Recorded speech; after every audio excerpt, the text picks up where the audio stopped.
গুন্ডা টাইপের ৮ থেকে ১০ জন ছেলে মিলে ঈশানকে বেধড়কভাবে মেরে যাচ্ছে। একের পর এক আঘাতে ক্ষত-বিক্ষত হয়ে যাচ্ছে শরীরটা। এতক্ষণ আত্মরক্ষা করতে পারলেও এখন আর সেটা সম্ভব হচ্ছে না। সামনে থাকা ছেলেগুলোর থেকে নিজেকে বাঁচাতে ওদের সাথে জীবনে প্রথমবারের মতো মারপিট করছিল। কিন্তু হুটহাট কেউ পেছন থেকে মাথায় বাড়ি দিতেই ঈশান মাথায় হাত দিয়ে পেছনের দিকে ফিরে তাকালো। প্রেমার কাজিন দাঁড়িয়ে আছে, হাতে মোটা একটা লাঠি নিয়ে, আর রাগী দৃষ্টিতে ওর দিকে তাকিয়ে আছে। আপনাদের হয়তো বুঝতে অসুবিধা হচ্ছে এখানে কি হচ্ছে। জানতে হলে বর্তমান পরিস্থিতি থেকে ফ্ল্যাশব্যাকে যাওয়াটা জরুরি। তার আগে বর্তমান পরিস্থিতিকে উপেক্ষা উপায় নেই। ঈশান কোনো মতেই ছেলেগুলোর সাথে আর পেরে উঠল না। মুখ থুবড়ে পড়ে রাস্তার মাঝখানে। আঘাতে পুরো শরীর থেকে রক্ত ঝরছে। ঈশান পড়ে যেতেই প্রেমার কাজিন ঈশানের শার্টের কলারটা ধরে ওকে টেনে তুলল। ঈশান ২ হাঁটু ভেঙে কোনো রকম উঠে বসল। চোখের সামনে সব ঝাপসা হয়ে আসছে। তারপরও ছেলেটার দিকে তাকালো। ছেলেটা রাগী চোখে তাকিয়ে বলতে আরম্ভ করলো।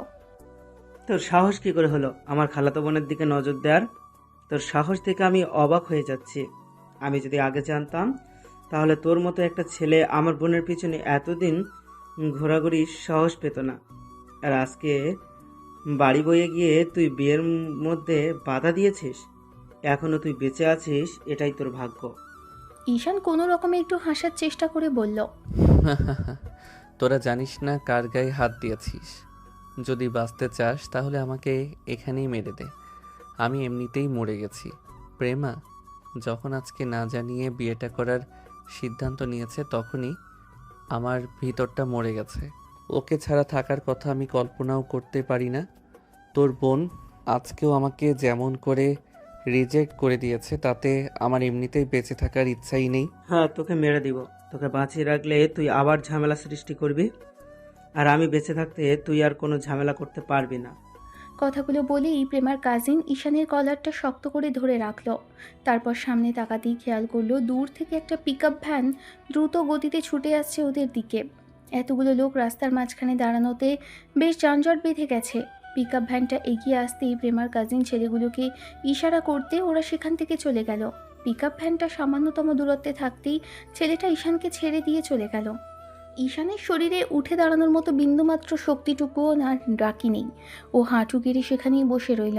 অন্যদিক থেকে পিকআপ ভ্যানটা এতটাই কাছে চলে আসলো যার জন্য ঈশান সরে যাওয়ার মতো সুযোগটাও পেল না। পিকআপ ভ্যানটা কয়েকবার হর্ন বাজালো, কিন্তু তারপর ঈশানকে সাইড দিতে না পেরে সজোরে আঘাত করলো। পিকআপ ভ্যানের আঘাতে ঈশান ছিটকে গিয়ে রাস্তার এক সাইডে মুখ থুবড়ে পড়ল। মুহূর্তেই সব কিছুই স্তব্ধ হয়ে গেল। চোখে অন্ধকার নেমে আসলো ঈশানের। তারপর সব নিশ্চুপ। এখন আপনাদের বলার সময় এসেছে এখানে কি ঘটনা ঘটেছিল। বিজনেসম্যানের আদরের দ্বিতীয় সন্তান ঈশান। জন্মের পর থেকেই দেশের বাইরে ছিল ঈশান, কিন্তু দেশের মাটির টানে আর মাতৃভূমির টানে ফিরে এসেছিল। দেশে ফিরেই ঈশান ওর এক কাজিনের সাথে এদিক ওদিক ঘুরতে বেরিয়েছে। তেমনই একদিন একটা কলেজের সামনে দিয়ে যাওয়ার সময় ঈশানের চোখ আটকে যায় একটা মেয়েকে দেখে। মেয়েটা সবার থেকে আলাদা, দেখতে মারাত্মক পরিমাণ সুন্দরী আর যথেষ্ট পরিমাণে মায়াবী, যার জন্য ঈশান সেদিন চোখগুলো ফেরাতে পারেনি। আর সেদিনের সেই মেয়েটাই ছিল প্রেমা। ঈশানের সেই না পাওয়া আর একতরফা ভালোবাসা, যে ভালোবাসাটা এতদিন যাবৎ ঈশান সযত্নে বেসে এসেছে। এত ভালোবাসার পরও এতগুলো দিনে ও মেয়েটাকে একটাবার বোঝাতেই পারেনি কতটুকু ভালোবেসেছিল। ওই মেয়েটাকে দেখার পর আর ঈশান লন্ডনে ফেরত যায়নি। ঈশান আব্বু আম্মুকে জোর করে রাজি করিয়ে বিডিতে এসেছিল। তারপর থেকে এখানেই এই শহরে আব্বুর করা বিশাল এক বাড়িতে একা থেকে গেছিল। প্রেমার সম্পর্কে সব খোঁজখবর নিয়ে ঈশান বুঝতে পারে ওর কাছাকাছি যেতে হলে ঈশানকে ওর কলেজে ভর্তি হতে হবে। তাই ইচ্ছে না থাকা সত্ত্বেও মেয়েটাকে সব সময় সামনে থেকে দেখার জন্য ঈশান প্রেমার থেকে 1 ইয়ার নিচে ভর্তি হয়। ঈশান চেষ্টা করেছিল মেয়েটার সাথে একই ক্লাসে ভর্তি হওয়ার, কিন্তু সম্ভব হয়নি। কলেজে ভর্তি হওয়ার পরই ঈশান এখানে কতগুলো বন্ধু বানিয়ে নেয় যেন মেয়েটার সবসময় খোঁজখবর নিতে পারে। তারপর ওকে ফলো করতে শুরু করলে যখন মেয়েটা ওকে ইগনোর করে, আরও তত বেশি মেয়েটার কাছাকাছি আসার চেষ্টা করলে ঈশানের প্রতি ওর প্রচুর পরিমাণে ইগনোর বেড়ে যায়। মেয়েটা হয়তো ততদিনে বুঝে গেছিল ঈশান ওকে পছন্দ করে। তারপর মেয়েটার ইগনোরটি ঈশানের পক্ষে নেওয়া পসিবল ছিল না, তাই প্রেমাকে প্রপোজ করে দেয়। মেয়েটা ঈশানকে রিজেক্ট করে দিলে ঈশান একের পর এক 3টে বছর টানা ওকে ভালোবাসার কথা বলে গেছে, কিন্তু তারপরও মেয়েটা ওকে রিজেক্ট করেই গেছে। ঈশান জানে না এই মেয়েটা ওকে কেন ভালোবাসতে পারেনি। প্রেমার জায়গায় অন্য কোনো মেয়ে হলে ঈশান একবার শুধু চোখের ইশারা করতেই মেয়েটা ওকে কোনো প্রশ্ন ছাড়াই বিয়ে করে নেবে। সেটা ঈশান খুব ভালো করে জানে। কিন্তু এই মেয়েটা ওকে একটু ভালোবাসা তো দূরে থাক, ওর সাথে একটা দিন ভালোভাবে কথা পর্যন্ত বলেনি। ঈশান জানে না এই মেয়েটার মাথায় কি চলছিল। হয়তোবা ওকে কোনো কারণে পছন্দ নয় বলে হাজারবার ভালোবাসার কথা বলেও বোঝাতে পারেনি। উল্টো মেয়েটা বিরক্ত হয়েই ঈশানকে চোখের সামনে আসতে বারণ করে দেয়। শেষ যেদিন প্রেমা ঈশানকে অপমান করে, ঈশান রাগ করে বলেছিল আর সামনে আসবে না। ঈশান সেদিনই রাগের মাথায় প্রেমার থেকে দূরে থাকতে ট্যুরে চলে যায়। ট্যুর শেষ করে ঈশান আজকে বাসায় আসছিল। এসে জানতে পারে আজকেই প্রেমার বিয়ে। আর হুটহাট করে ওর বিয়েটা হয়ে যাচ্ছিল। যে ছেলেটার সাথে প্রেমার বিয়ে ঠিক হয়েছিল ছেলেটা এস্টাবলিশ, কিন্তু ঈশানের সম্পর্কে ওদের ধারণা নেই।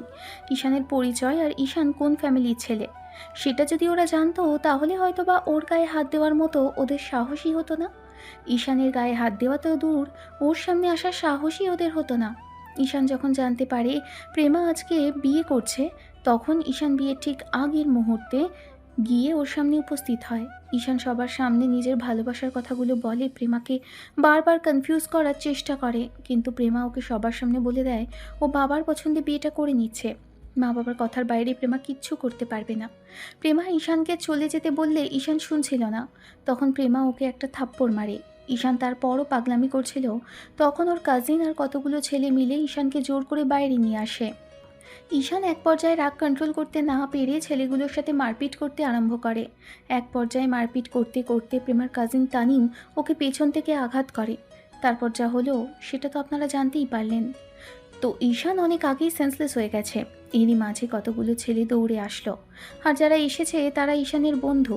ওরা জানতে পেরেছে ঈশান প্রেমার বাসার দিকে এসেছে। আর যতক্ষণে এসেছে ততক্ষণে অনেক দেরি হয়ে গেছে। ওরা এসে ঈশানকে রক্তাক্ত অবস্থায় পায়। তাড়াহুড়ো করে সবাই ওকে হসপিটালের উদ্দেশ্যে নিয়ে যায়। ঈশানের ফোনটা ওর একটা ফ্রেন্ড পকেট থেকে বের করে নেয়, কারণ এই বিষয়টা ঈশানের পরিবারকে একবার অন্তত জানাতে হবে। তাই ঈশানের একটা বেস্ট ফ্রেন্ড মেহেদি ওকে ওটিতে ঢোকানোর আগে ফোনটা পকেট থেকে বের করে নেয়। এর মাঝে ডক্টর বেরিয়ে এসে বলতে আরম্ভ করে, এটা তো পুলিশ কেস, আপনারা থানায় গিয়ে ডায়েরি করে আসুন, তারপর আমরা চিকিৎসা শুরু করব। ডক্টরের এরকম অমানবিক কথা শোনার পর ঈশানের ফ্রেন্ড শুভ ডক্টরের শার্টের কলার ধরে রাগী কণ্ঠে দাঁতে দাঁত চেপে বলতে আরম্ভ করলো, ডক্টর, ও বিজনেসম্যান আফজাল আহমেদের ছেলে। আপনি উপরওয়ালাকে ডাকতে থাকেন যেন ও বেঁচে যায়। আর যদি আজকে ছেলেটার কিছু একটা হয়ে যায় তাহলে আপনাদের সবার কী হাল হবে আপনারা সেটা ভাবতেও পারছিস না। আর দেরি না করে এক্ষুনি ওটিতে ঢোকান, নাহলে ওই ওটিতেই আপনাকে শুয়ে দেব। মেহেদি জোর করে এবার ডক্টরকে শুভর থেকে ছাড়িয়ে নিয়ে ডক্টরকে উদ্দেশ্য করে বলতে লাগলো, ডক্টর, এসব কথা বলার সময় নেই। আপনারা অপারেশন শুরু করেন, আর ওর ভাইয়া আর আব্বু সবটা দেখে নিবে। আপনারা এই নিয়ে আর কথা বাড়াবেন না। টাকা পয়সা যা লাগে সব আমরা ম্যানেজ করে নিব। তারপরেও ওকে বাঁচানোর চেষ্টা করেন, না হলে কিন্তু এখানে আজ ঝড় বয়ে যাবে। ঈশানের আব্বুর নাম শোনার সাথে সাথে এবার ডক্টর তাড়াহুড়ো করে কেবিনে ঢুকে গেল আর ওটির বাতিটা জ্বলে উঠল। এবার মেহেদি তাড়াহুড়ো করে ঈশানের ভাইয়ার নম্বরে কয়েকবার কল করলো। কলটা রিসিভ করতেই ওপাশ থেকে তেমন কিছু শোনা গেল না। এবার মেহেদি বিষয়টা বলতেই ঈশানের ভাইয়া ইমন নিজের কেবিন থেকে তাড়াহুড়ো করে দৌড়ে বেরিয়ে গিয়ে মিটিং রুমের সামনে গিয়ে দরজা ঠেলে ভেতরে ঢুকে গেল। আফজাল সাহেব একবার বড় ছেলের দিকে তাকালেন, তারপর সবার দিকে তাকাতেই ইমন এসে ওনার পাশে দাঁড়ালো। তারপর কানের কাছে মুখ নিয়ে কিছু একটা বলতেই এবার আফজাল সাহেব দাঁড়িয়ে পড়লেন আর বলতে আরম্ভ করলেন, হোয়াট? কখন হয়েছে আর কোথায় আছি? আব্বু, এত কিছু তো জানি না। ওর একটা ফ্রেন্ড ফোন করে মাত্রই বলল ঈশানের অবস্থা বেশি ভালো না। মিটিংয়ে উপস্থিত সবাই এবার ইংরেজিতে প্রশ্ন ছুড়ে দিল কি হয়েছে আর কি জন্য আফজাল সাহেব এরকম হুঙ্কার দিয়ে উঠলেন। আফজাল সাহেব শান্ত আর গম্ভীর স্বভাবের মানুষ। সচরাচর এরকম হুঙ্কার দিয়ে উনি ওঠেন না। আর যেদিনই মিটিং রুমে এমন কিছু হয় সেদিনই হয়তো বা বড় কোনো দুর্ঘটনা ঘটে। প্রথম যেদিন ঈশান দেশে যাওয়ার কথা বলেছিল সেদিন ওর আব্বু এরকম করে সিন ক্রিয়েট করেছিল। আর আজকে যখন ঈশানের অ্যাক্সিডেন্টের কথা শুনলো তখন দ্বিতীয়বার এরকম সিন ক্রিয়েট করলো। আফজাল সাহেবের হাতটা কাঁপছে। এসিযুক্ত রুমে থাকার পরও উনি ঘামতে আরম্ভ করেছে। ইমন বিষয়টা বুঝে সবাইকে উদ্দেশ্য করে বলল, মিটিংটা আজকে আর হচ্ছে না। আপনারা সবাই আসুন প্লিজ। আমরা পরবর্তী নির্দেশনা দেওয়া না পর্যন্ত এই মিটিংটা আর হচ্ছে না। আর যদি খুব বেশি জরুরি হয় ম্যানেজারের সাথে কথা বলে নেবেন। আমাদের ইমিডিয়েটলি বিডিতে ফিরতে হবে। ইমন, এখনই দেশে যাওয়ার ব্যবস্থা করো। আমি কয়েক ঘন্টার মধ্যে দেশে পৌঁছাতে চাই। ইমন হ্যাঁ সূচক মাথা নেড়ে দৌড়ে বেরিয়ে গেল। অন্যদিকে ওটিতে ঈশানের অপারেশন চলছে। বিজনেসম্যান হওয়ার দরুন ভিসা পাসপোর্ট নিয়ে ঈশানের ফ্যামিলির তেমন কোনো সমস্যাই ওদের নেই। আফজাল সাহেব আর বড় ছেলে ইমনকে নিয়ে অফিস থেকে বেরিয়ে সরাসরি এয়ারপোর্টে চলে আসে। ৮ ঘন্টার মধ্যে ওরাও এয়ারপোর্ট থেকে আর্জেন্ট ফ্লাইটে করে দেশের উদ্দেশ্যে টেক অফ করে। আফজাল সাহেব ইমনকে বলতে লাগলো, এক্ষুনি আমাদের বাংলাদেশের ব্রাঞ্চের যে ম্যানেজার আছে ওনাকে ফোন করে হসপিটালে যেতে বলো। আর ঈশান কোথায় কি অবস্থাতে আছে ওর যেন কোনো রকমের অসুবিধে না হয়। যত টাকা লাগে লাগুক, তারপরও আমার ছেলের যেন কিচ্ছু না হয়। আব্বু, আমি আগে ওনাকে বলে দিয়েছি আমাদের পার্সোনাল গার্ড আর স্টাফ চলে গেছে হসপিটালে। আব্বু, হসপিটাল পাবলিকলি জায়গা, তাই ওখানে গিয়ে গ্যাদারিং করা যাবে না। আমি ওদের বাইরে থাকতে বলেছি। আর কয়েকজনকে ছাড়া ওরা এতগুলো লোককে অ্যালাউ করবে না। তুমি শুনেছো ওকে বাইরে কোথাও নিয়ে যেতে হবে? অপারেশনটা বাইরে করালে ভালো হতো কি না? আব্বু, এই মুহূর্তে এসব কিছু ভাবার সময় নেই। ওকে অপারেশন থিয়েটারে ঢোকানো হয়েছে। ঈশানের বন্ধুরা যথাসম্ভব ওকে শহরের সবচেয়ে বড় আর ভালো হসপিটালেই ভর্তি করিয়েছে। ঈশানের অপারেশন চলল টানা ৩ ঘন্টা। ৩ ঘন্টা শেষে ডক্টর বেরিয়ে আসলো, কিন্তু তেমন কোনো আশার খবর দিতে পারল না। মেহেদি আর শুভ হসপিটালের বারান্দায় বসে রইল। অন্যদিকে ৬ থেকে ৭ ঘন্টার মধ্যে ঈশানের আব্বু আর ভাইয়া দেশে পৌঁছে গেল। তারপর সেখান থেকে সরাসরি হসপিটালে চলে আসলো। হসপিটালে এসে যখনই ওরা ভেতরে ঢুকতে যাবে, তখনই গার্ড এসে ওদের প্রোটেক্ট করে ভেতরে নিয়ে যেতে গেলে আব্বু সবাইকে হাতের ইশারায় বাইরে দাঁড়াতে বলল। ইমন আর আব্বু তাড়াহুড়ো করে হসপিটালের ভেতরে ঢুকে গেল। তারপর ঈশানের কেবিনের সামনে যেতেই ঈশানের আব্বু আর ভাইয়াকে দেখে মেহেদি আর শুভ চিনতে পারল। ঈশান পুরো ফ্যামিলির ছবি ওর বন্ধুদের দেখিয়েছিল। ওরা তাড়াহুড়ো করে এবার ঈশানের আব্বুর সামনে গিয়ে দাঁড়াতেই আব্বু একবার ওদের দিকে তাকাতেই মেহেদি বলতে লাগলো, আঙ্কেল, অপারেশন ডক্টর বলেছেন ২৪ ঘন্টার মধ্যে জ্ঞান না ফিরলে ডক্টর বলেছে। আমি এসব কোনো কথা শুনতে চাই না। ওকে বাঁচাতেই হবে। আমার ছেলের কিচ্ছু হয়ে গেলে যারা আমার ছেলের এই অবস্থার জন্য দায়ী তাদের আমি কি হাল করব সেটা আমি নিজেও জানি না।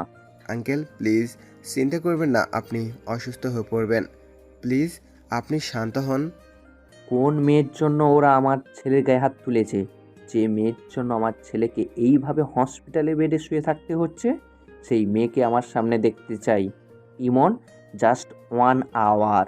আমি 1 আওয়ারের মধ্যে আকাশ কিংবা পাতাল হোক, যে কোনো জায়গা থেকে ওই মেয়েকে আমার সামনে দেখতে চাই।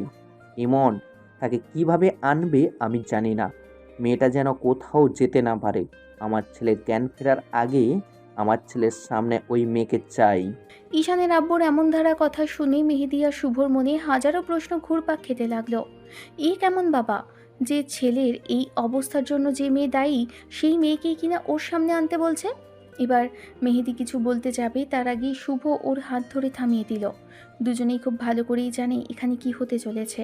এখন যদি ভুলেও এখন কিছু বলতে যায় তাহলে তো আর কথাই নেই। এবার ইমন অর্থাৎ ঈশানের বড় ভাই বলতে লাগলো, আব্বু, আমি ইতিমধ্যে খবর লাগিয়ে দিয়েছি আর আমি এক্ষুনি বেরোচ্ছি। ওই মেয়েকে আধা ঘন্টার মধ্যে ঈশানের সামনে এনে হাজির করব। ওর সাহস হলো কি করে আমার ভাইকে রিজেক্ট করার? ওই মেয়ে কি করে পারলো আমার ভাইয়ের গায়ে হাত তুলতে? আজকে ওদেরকে। ইমন, ওরা সম্পর্কে ঈশানের শ্বশুরবাড়ির লোক হয়। ওদের গায়ে হাত তোলার দরকার নেই। যে করে হোক মেয়েটাকে নিয়ে আসো। পুলিশ, থানা সব আমি সামলে নেব। আমি আর কোনো কথা শুনতে চাই না। আমি ওই মেয়েকে 1 ঘন্টার মধ্যে আমার ছেলের সামনে দেখতে চাই। ইমন বাইরে বেরিয়ে গেল। মেহেদি শুভকে টানতে টানতে সেখান থেকে নিয়ে গিয়ে এক কোণে দাঁড় করিয়ে বলতে লাগলো, কি করছিস তুই? তোর মাথা খারাপ হয়ে গেছে? ওরা এখন পাগলা খ্যাপাটে ষাঁড় হয়ে আছে। এখন যদি ভুলেও ওদের সামনে কিছু বলতে চাস তাহলে তো শুনবেই না, উল্টে আমাদের ওপরই চটে যাবে। যে ঈশানের এই অবস্থা করেছে তার তো আজকে শেষ দিন, বুঝতে পেরেছিস? ঈশানের আব্বুর কতটুকু ক্ষমতা সেটা এইটুকু সময়ে কিছুটা হলেও বুঝতে পেরেছে। ঈশানের আব্বু কয়েক ঘন্টার মধ্যে দেশে ফিরে এসেছে। এর মাঝে ওর আম্মু যদি এখানে আসে আর ছেলের এই অবস্থা দেখে, তার উপর যদি শোনে যাকে ভালোবাসে তার জন্যই এই অবস্থা হয়েছে, তাহলে তো আর কথাই নেই। কিন্তু তুই তো বুঝতে পারছিস না, ওই মেয়েটার তো এখনও কিছুই হয়নি, অনেক কিছুই হবার বাকি আছে। তুই চুপচাপ থাকতো, যা হচ্ছে দেখে যা। পরিস্থিতি কিছুটা স্বাভাবিক হলে সবাইকে না হয় সবটা বুঝিয়ে বলা যাবে। এই মুহূর্তে যদি কিছু বলতে চাস তাহলে আর দেখতে হবে না। এই মুহূর্তে ওদেরকে কিছু বলতে যাওয়া মানে ষাঁড়ের সামনে লাল কাপড় দেখানো। আমার ভয় পেয়ে লাভ আছে? ওরা তো আমাদের কোনো ক্ষতি করবে না। তাছাড়া আমরা ঈশানের ফ্রেন্ড, আমাদের উচিত ওদের সম্পর্কে সবটা জানানো। কথা বলার সময় অনেক পাবি, এখন চুপচাপ থাক। এই মাঝে ডক্টর যখন ঈশানের কেবিনে ঢুকতে নিবে তখনই ঈশানের আব্বুকে দেখে সেখানেই দাঁড়িয়ে গেল। ঈশানের আব্বু ডক্টরকে বলল, আমার ছেলে ঠিক আছে তো, নাকি ওকে বাইরে কোথাও নিতে হবে? বলুন তাহলে, আমি এক্ষুনি ওকে অন্য কোথাও শিফট করাবো। স্যার, আপনি টেনশন করবেন না, সব কিছু বেস্ট দেওয়া হয়েছে। আর এই শহরের নামি দামি সব থেকে ভালো হসপিটাল এটা। আপনার ছেলের কোনো অসুবিধা হবে না। ওনার জ্ঞান ফিরতে একটু সময় লাগবে। ইনশাল্লাহ আমরা আমাদের সর্বোচ্চ ট্রাই করেছি, তাই আল্লাহ চাইলে ওনার খুব শীঘ্রই জ্ঞান ফিরবে। জ্ঞান তো ওর ফিরতেই হবেই, না হলে আপনাদের কি অবস্থা হবে আপনারা ভাবতেও পারছেন না। আমার ছেলের যে এই অবস্থা করেছে তার শেষটা আমি খুব তাড়াতাড়ি দেখে ছাড়বো। ডক্টর একটা শুকনো ঢোক গিলে সেখান থেকে চলে যেতেই এবার ঈশানদের এখানকার অফিসের ম্যানেজার দৌড়ে আসলো। লোকটা এসে একটা পানির বোতল দিতে ঈশানের আব্বু সেটা নিয়ে চোখে মুখে ছিটিয়ে একটা জায়গায় গিয়ে বসে রইল। এর মাঝে ঘন্টাখানিক তো কেটে গেল, কিন্তু ঈশানের ভাইয়ার কোনো খোঁজ নেই। মেহেদি আর শুভ দাঁড়িয়ে আছে ঈশানের আব্বুর পাশে। ঈশানের আব্বু একবার ওদের দিকে তাকিয়ে বলতে আরম্ভ করলো, তোমরা জানতে না মেয়েটা সম্পর্কে? শান ওকে পছন্দ করে, ওকে ভালোবাসে, তোমাদের আগে বলেনি? জি আঙ্কেল, আমরা জানতাম, আমরা বলেছিলাম আপনাকে জানাতে। আমরা নিজেও জানাতে চেয়েছিলাম, কিন্তু ঈশান আমাদের জানাতে দেয়নি। বলেছিল ও নিজে থেকেই সবটা পারবে, আর তাই। ইডিয়েট ছেলে কোথাকার, সব কাজ নিজে নিজে করতে গিয়ে ঝামেলা না পাকাবে হবে না। নিজের কি হাল করেছে একবার কি সেই দিকে তার খেয়াল আছে? জ্ঞান ফিরুক একবার, ওকে আবার মেরে আমি এই হসপিটালেই ভর্তি করিয়ে রাখবো। এর মাঝে ম্যানেজারের নম্বরে একটা কল আসলো। ম্যানেজার কিছুক্ষণ কথা বলে এসে ঈশানের আব্বুর সামনে দাঁড়িয়ে বলল, স্যার, ম্যাডাম তো দেশে আসছে, এয়ারপোর্ট থেকে বের হতেই উনি অসুস্থ হয়ে পড়েছে। আর ঈশানের শারীর এই অবস্থা, কথা শোনার পর থেকেই ম্যাডামের প্রেশার হাই হয়ে গিয়েছিল। ওনাকে কি শহরে ভিআইপি কোনো হসপিটালে অ্যাডমিট করাবো? আফজল সাহেব রাগী চোখে ম্যানেজারের দিকে তাকাতেই ম্যানেজার মাথা নিচে নামিয়ে নিল। আর আফজল সাহেব বলল, না না, সাইলাকে হসপিটালে অ্যাডমিট করাতে হবে না, ওকে আমাদের বাসায় নিয়ে যাও আর ডক্টর বাসায় পাঠিয়ে দাও, ওখানে ওর ট্রিটমেন্ট করা হোক। একটু সুস্থ হলে না হয় হসপিটালে আসবে। এই মুহূর্তে ওকে হসপিটালে অ্যাডমিট করালে মিডিয়ার লোক আরও লেগে থাকবে। এমনিতেই কেমন করে পেছনে লেগে আছে দেখেছো তো। বাসায় সিকিউরিটি বাড়িয়ে দাও, ডক্টর আর পার্সোনাল গার্ড ছাড়া যেন কেউ ঢুকতে না পারে। জি স্যার, আমি এখনই সব কিছুর ব্যবস্থা করছি। মেহেদি আর শুভ শুধু ওদের কাণ্ডকলাপ দেখে যাচ্ছে। আরও আধ ঘন্টা পরে ঈশানের ভাই ইমন দ্রুত পায়ে হসপিটালের বারান্দায় আসলো। আব্বুর সামনে দাঁড়াতে ইমন মাথা নিচু করে বলতে আরম্ভ করলো, আব্বু সরি, ওই মেয়েটাকে আনতে গিয়ে বেশি সময় নিয়ে ফেললাম। ওকে আমি আধ ঘন্টার মধ্যে নিয়ে এসেছিলাম, কিন্তু যখন হসপিটালে আনতে যাব তখনই ম্যানেজার আমাকে ফোন করে বলল আম্মু অসুস্থ হয়ে পড়েছে, তাই ওকে নিয়ে আমি বাসায় চলে গিয়েছিলাম। মেয়েটাকে গেস্ট রুমে আটকে রেখেছি, স্টাফদের বলে এসেছি ওর যেন কোনো অসুবিধা না হয়। ঈশানের জ্ঞান না ফেরা পর্যন্ত ওকে ওই রুমে আটকে রাখতে বলেছি। আম্মুকে আমি বাসায় রেখে স্টাফদের দেখাশোনা করতে বলে মাত্র বেরোতে পারলাম, তাই আধ ঘন্টা বেশি সময় লেগে গেল। সময় লেগেছে লাগুক, কাজটা তো ঠিক মতো করতে পেরেছো, সেটাই অনেক। আর তোমাদের আম্মু সবচেয়ে আগেই। তুমি এখানে আসলে কেন? আমাকে ফোন করে জানিয়ে দিলেই হতো আমি এখানে আছি, তুমি বাসায় চলে যাও, আম্মুর পাশে থাকো। আঙ্কেল, আপনি যদি কিছু মনে না করেন আমরা এখানে থাকি, ভাইয়া আমাদের সাথে থাকুক। আপনি না হয় বাসায় চলে যান, আপনি অনেক দূর থেকে এসেছেন। একটু রেস্টের প্রয়োজন আছে আপনার। গম্ভীর টাইপের মানুষটা মেহেদির কথাতে এবার ওর দিকে রাগি চোখে তাকাতেই মেহেদি মাথা নিচু করে নিল। ইমনও বিষয়টা নিয়ে বলতেই এবার আফজাল সাহেব উঠে দাঁড়ালেন আর মেহেদির কাঁধের উপর হাত রেখে বললেন, ঠিক আছে, তোমরা থাকো, তোমাদের যেন কোনো অসুবিধা না হয় সেটা ইমন দেখবে। আর হ্যাঁ, আমার ছেলের গায়ে কে হাত দিয়েছে দেখলে চিনতে পারবে তোমরা। ওর তো একটা ব্যবস্থা করতে হবে। জি আঙ্কেল, অবশ্যই চিনতে পারবো। আমরাও চাই আমাদের বন্ধুর গায়ে যে হাত তুলেছে তার একটা শিক্ষা হোক। আফজাল সাহেব চলে যেতেই এবার ইমন গিয়ে ধপ করে একটা জায়গায় বসে পড়ল। ঈশানের ফ্রেন্ডগুলো ইমনের দুই পাশে গিয়ে দুজন বসতেই ইমন ওদের দিকে একবার তাকিয়ে বলতে আরম্ভ করলো, তোমরা আমাকে অন্তত বিষয়টা আগে জানাতে পারতে। এখন পরিস্থিতি বিগড়ে যাওয়ার পর এখন জানলে কি হবে বলো তো? এখন কি করে সামলাবো সবটা? আব্বু যে পরিমাণে রেগে আছে, আমি যদি আব্বুর কথা অমান্য করে কিছু করতে যাই তাহলে হিতের বিপরীত হয়ে যাবে। ভাইয়া, আমরা বলতে চেয়েছিলাম কিন্তু ঈশান আমাদের বলতে দেয়নি। আমরা অনেক রিকোয়েস্ট করেছিলাম ওকে অন্তত আন্টিকে বিষয়টা জানানোর জন্য, কিন্তু ও আমাদের বারণ করেছিল, তাই আমরা যোগাযোগ করতে পারিনি। তার ওপর আমাদের সাথে যোগাযোগ করার কোনো উপায় ঈশান রাখেনি। পিছে না, আমরা আপনাদের সাথে যোগাযোগ করে ফেলি। ভাইয়া টেনশন করবেন না, কালকে দুপুরের মধ্যেই ঈশানের জ্ঞান ফিরে আসবে। তোমরা জানো না ঈশানের সামান্য হাত পা কেটে গেলে আব্বু ওর জন্য কি পরিমাণে পাগলামি করে। আর তার উপর আজকে সেই ছেলের এই অবস্থা, তাহলে বুঝতে পারছো তো আব্বু কি পরিমাণ রেগে আছে। আব্বু চাইলে পুরো শহরটা থামিয়ে দিতে পারে। আমার ভাইয়ের গায়ে যে হাত দিয়েছে তার হাত আমি ভেঙে ওর গলায় ঝুলিয়ে দেব। মেহেদি এবার ভয়ে ভয়ে প্রশ্ন করলো, ভাইয়া, আপনি কি সত্যিই এই মেয়েটাকে তুলে এনেছেন? কেন, তোমাদের কি এখনও সন্দেহ আছে আমাদের ক্ষমতা সম্পর্কে? বিষয়টা তোমাদের মনে হয় মাথায় ঢুকছে না। কালকে আমাদের বাসায় গেলে সবটা বুঝতে পারবে। সারা রাত ঈশানের জ্ঞান ফিরল না।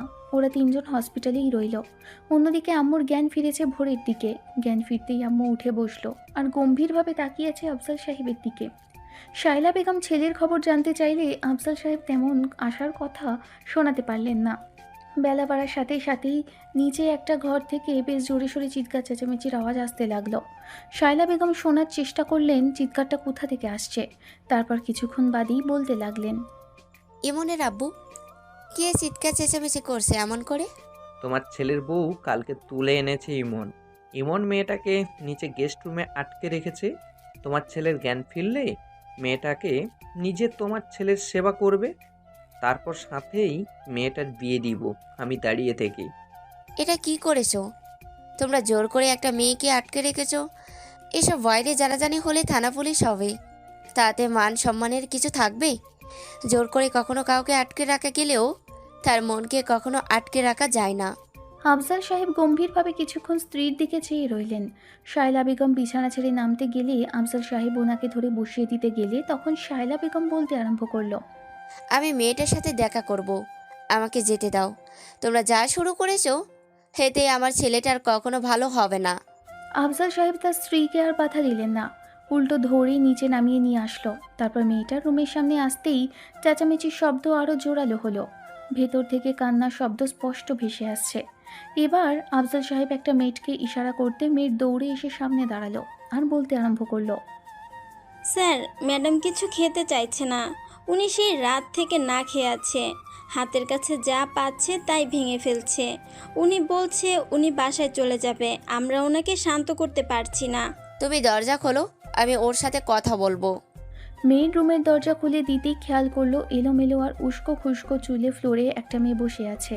মেয়েটা বারবার চোখ মুছছে আর বলে যাচ্ছে, আমাকে এখান থেকে যেতে দাও। তোমরা কেন বুঝতে চাইছো না? আমার এখানে ভয় লাগছে। কেন আমায় জোর করে তুলে এনেছো? আমি কি ক্ষতি করেছি তোমাদের? শায়লা বেগম মেয়েটার মুখটা তেমন করে দেখতে পাচ্ছে না। চুলগুলো এলোমেলো হয়ে মুখের উপর পড়ে আছে আর কান্না করার ফলে বারবার চোখ মুছছে। শায়লা বেগম আস্তে আস্তে রুমের ভেতর ঢুকলেন। আফজাল সাহেব ওনার পেছনে এসে দাঁড়াতেই এবার মেয়েটা অর্থাৎ প্রমি শায়লা বেগমের দিকে চোখ তুলে তাকালো। শায়লা বেগম ওর দিকে হাতটা এগিয়ে দিতেই প্রমি কিছুক্ষণ ফ্যালফ্যাল করে চেয়ে রইল। তখন শায়লা বেগম বলতে আরম্ভ করলো, মামুনি, কি হয়েছে আমাকে বলো, আমি তোমার সব কথা শুনবো। তোমাকে জোর করে এখানে আটকে সবাই রেখেছে, তো আমি বলছি তোমাকে এখান থেকে চলে যাওয়ার জন্য সাহায্য করব। তুমি আমাকে বলো কি হয়েছে। রমি এবার ছলছল নয়নে শায়লা বেগমের দিকে তাকিয়ে তাড়াহুড়ো করে উঠে ওনার পাশে বসে ওনার একটা হাত দুটো হাতে ধরে বলতে লাগলো। আপনি আমায় এইখান থেকে যেতে সাহায্য করবেন, সত্যি বলছেন? উম, উম, আমি আমি আমি কিছু জানি না, শুধু শুধু এরা আমায় তুলে এনেছে। আমি তো বিয়ে বাড়িতে ছিলাম, আপুর বিয়ে শেষে যখন বাসার দিকে যাচ্ছিলাম তখন এই মাঝপথ থেকে ওরা আমায় তুলে আনে। ওরা আমার ফুপিকে কোথায় ফেলে রেখে এসেছে?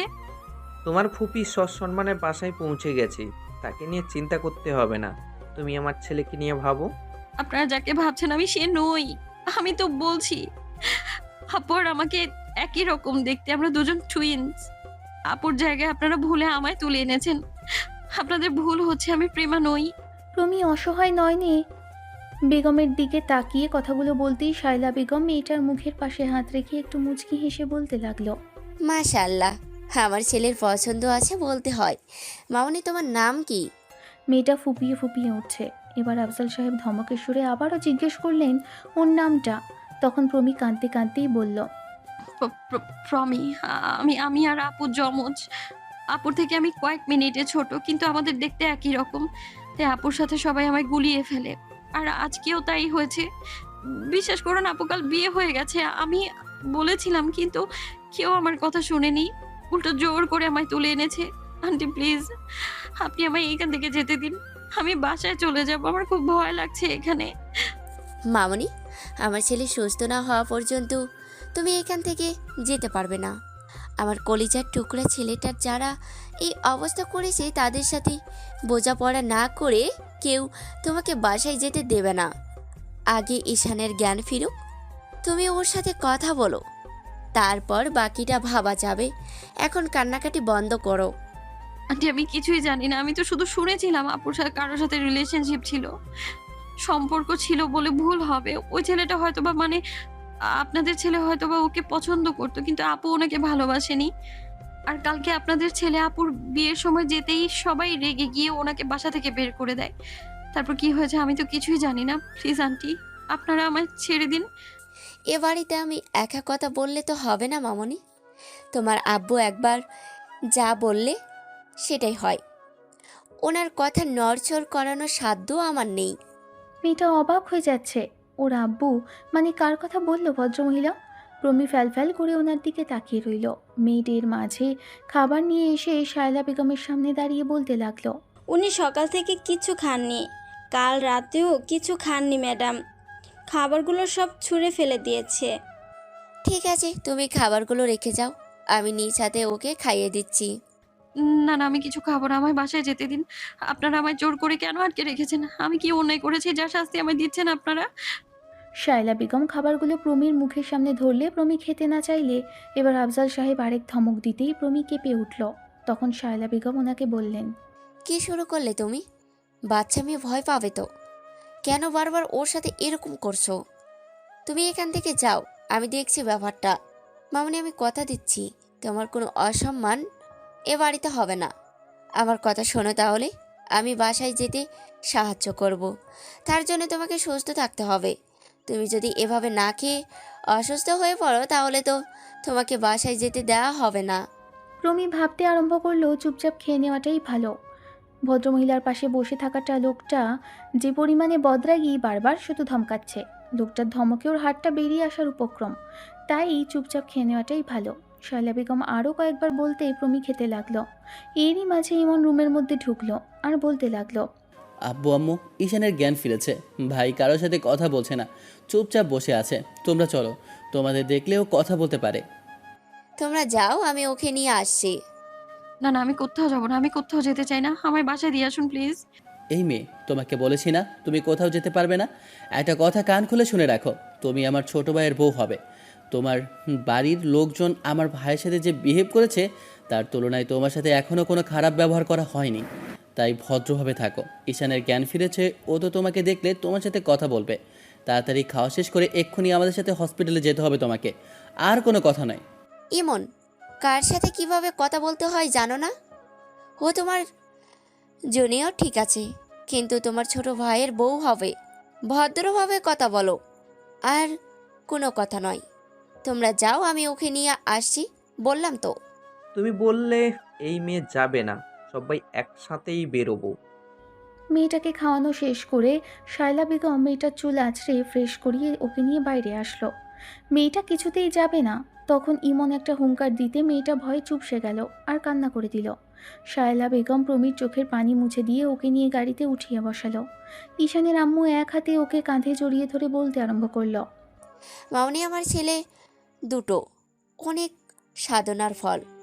আমার বিয়ের পর 5 বছর পেরিয়ে গেলেও আমাদের কোনো সন্তান ছিল না। তারপর আল্লাহর কাছে হাজার চাওয়ার পর এমন হলো। তার 5 বছর পর আবার ঈশানের জন্ম হয়। এত কষ্টের সন্তানের গায়ে যদি কেউ ফুলের টোকাও দেয়, তাহলে বাবা মায়ের মনের কেমন অবস্থা হতে পারে ভাবছো? তার উপর তোমার পরিবারের মানুষ আমার ছেলের এই অবস্থা করেছে। তারপরও আমরা কোনো রকম অস্বাভাবিক বিহেভ তোমার সাথে করিনি। তোমার ফ্যামিলি যেটা করেছে তার জন্য তোমাকে দায়ী করে লাভ নেই। তুমি আমার ছেলের ভালোবাসা, তোমাকে কষ্ট দেওয়াটা আমাদের উদ্দেশ্য নয়। আন্টি, আপনারা ভুল করছেন। আমি আপনাদের ছেলের ভালোবাসা নই। আপনারা ভুল করে প্রেমা আপুকে ভেবে আমায় তুলে এনেছেন। আপনারা কেন বুঝতে চাইছেন না? আপুর বিয়েটা হয়ে গেছে, আর আপু যাবার সময় আমায় আপনার ছেলের কথা বলেছিল। উনি যে আপুকে ভালোবাসে সেটা শুনেছি আপুর থেকে, কিন্তু আমি এইসবের কিছুই জানি না। প্লিজ বিশ্বাস করুন। এবার আফজাল সাহেব কিছু একটা ভেবে তারপর প্রমীর দিকে তাকিয়ে বলল, তুমি হও আর তার বোন হও, তোমাকে দেখার পর আমার ছেলে শান্ত হবে আর স্বাভাবিক হবে। যতদিন পর্যন্ত না আমার ছেলে সুস্থ হচ্ছে ততদিন পর্যন্ত তোমাকে এখানেই থাকতে হবে। তোমার ফ্যামিলির সাথে আমরা ভদ্রভাবে কথা বলবো। কেন আমার ছেলের গায়ে হাত তুলেছে সহজভাবে আমাদের সাথে তারা কথা বললে তো হলো, আর না হলে জোর করেই হোক আর যেমন করেই হোক তোমাকে আমার ছেলের বউ হতেই হবে। আমি কাউকে বিয়ে করব না। আপনারা প্লিজ আমায় ছেড়ে দিন। আমি তো বলছি আমি এরকম কিছু করিনি, তারপরেও আপনারা আমায় জোর কেন করছেন?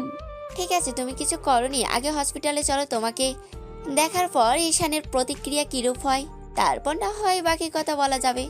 মামনি, আমি তোমার মায়ের মতো। আমার একটা রিকোয়েস্ট, ছেলেটাকে একটু বোঝার চেষ্টা করো, একটু ভালোবেসে ওর সাথে কথা বলো, তাহলেই দেখবে ও স্বাভাবিক হয়ে যাবে। আমার বিশ্বাস ঈশান যখন বুঝতে পারবে তুমি সেই মেয়ে নও, তখন ঈশান ঠিকই দেখবে ও তোমাকে দূরে সরিয়ে দিতে চাইবে। তখন না হয় তুমি চলে যেও। না না, আমি এখানে থাকবো না। আমি কিছুতেই থাকবো না। আপনারা কেন বুঝতে পারছেন না? উনি উনি আমার আপুকে ভালোবাসেন, তাহলে আমি কি করে? তোমরা দুইজন দেখতে এক, তাই তুমি যেই হও না কেন তোমাকে আমার ছেলের সাথেই বাকিটা জীবন কাটাতে হবে। নিজেকে তৈরি করে নাও ও সেবা করার জন্য। আর হ্যাঁ, তোমাদের বিয়েটা হবেই, আর এই বিয়েকে আটকাই আমিও সেটা দেখে নিব। তোমার বাবা মা তোমাদের সামনে বসে এই বিয়েটা দেখে যাবে। রমি আফজাল সাহেবের কথা শুনে ভয়ে কান্না করে দিল। আফজাল সাহেব আরেকটা ধমক দিতেই রমির কান্না থেমে গেল। রমিকে এক হাতে জড়িয়ে ধরে শায়লা বেগমকে বারবার রিকোয়েস্ট করতে লাগলো যেন প্রমি ওনার ছেলের সাথে একটু ভালোভাবে কথা বলে। ওরা হসপিটালে পৌঁছতেই মিডিয়ার লোকজন এসে ওদের ঘিরে ধরল। পুলিশ প্রোটেক্টের সাহায্যে সবাইকে সরিয়ে দেওয়া হলে প্রমিকে নিয়ে শায়লা বেগম গুটি গুটি পায়ে হেঁটে ওনার ছেলের সামনে আসলো।